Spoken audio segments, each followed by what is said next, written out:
not talking body counts as they did in Vietnam, but they're talking about 10,000 strikes. A couple weeks ago it was 9,000 plus strikes. Tonight it's 10,000 strikes. That may be one metric, but it's not, doesn't necessarily tell the story. No, it brings back echoes of Robert McNamara. We're measuring things of what we can measure, not necessarily, again, what's going to bring about a conclusion on terms that are consistent with our interests. So again, I don't think we understand the nature of this war, because Iran, I think, has decided doesn't need to defeat us. It needs to outlast us, to outweigh us. So I think they're playing for time, and that's something that they could succeed at. Time plays into their hands. Absolutely.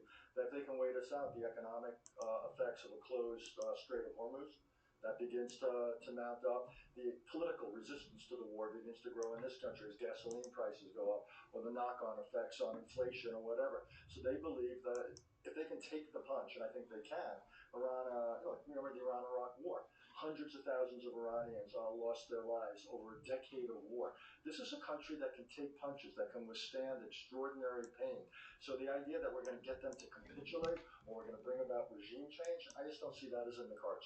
The potential timeline for this, as you said, if it does drag on, it does in many ways favors Iran, despite there's no doubt that the U.S. is doing a lot of damage to sites all throughout Iran.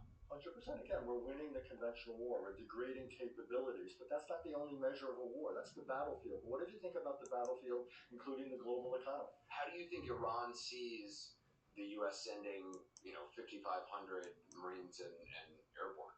We're sending it, obviously, to back up our words. It's implicit threat.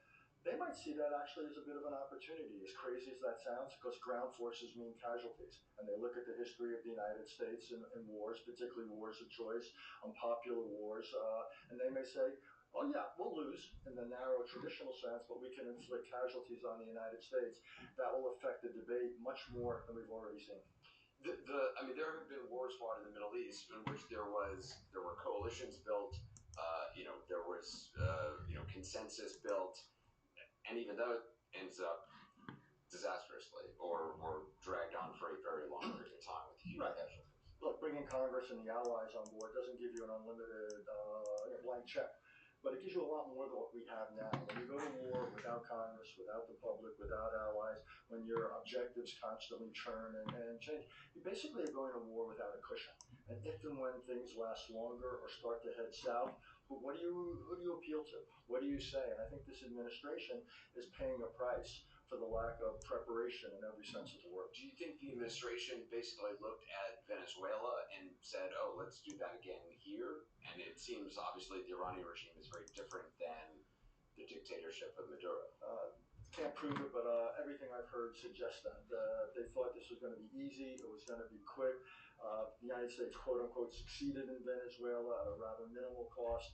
They think they could do the same thing here. They were probably also influenced by what happened in June when they bombed the 3 Iranian nuclear sites. The difference here is they adopted goals that were much bigger, regime change, what have you, and the idea that military means could accomplish it seems to me they were way off base. It's also interesting now to hear the president repeatedly bring up in speeches, well, technically there has been regime change because these are different people now filling the seats.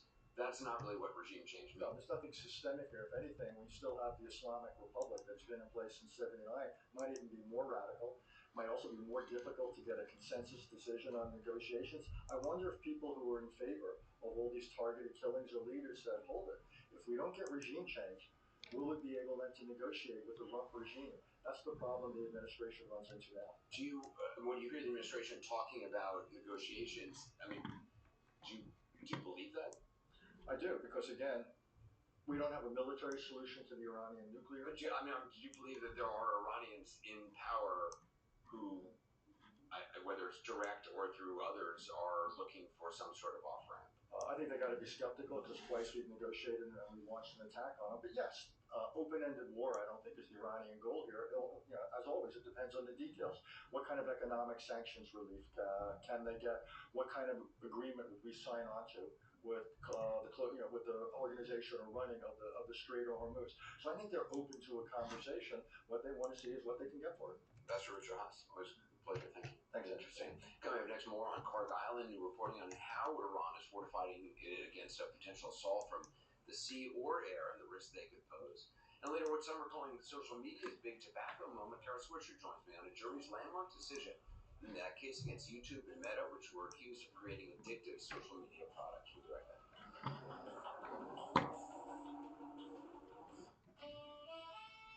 For adults with type 2 diabetes, do you know about Mounjaro? With Mounjaro, 3 out of 4 people reached an A1C of less than 7%. Plus, people lost up to 25 pounds. Don't take Mounjaro if you're allergic to it, or if you or someone in your family had medullary thyroid cancer or multiple endocrine neoplasia syndrome type 2. Stop and call your doctor right away if you have an allergic reaction, a lump or swelling in your neck, severe stomach pain, or vision changes. Serious side effects may include inflamed pancreas and gallbladder problems. Taking Mounjaro with a sulfonylurea or insulin may cause low blood sugar. Tell your doctor if you're nursing, pregnant, plan to be, or taking birth control pills. And before scheduled procedures with anesthesia. Side effects include nausea, diarrhea, and vomiting, which can cause dehydration and may cause kidney problems. Get to know Mounjaro at mounjaro.com.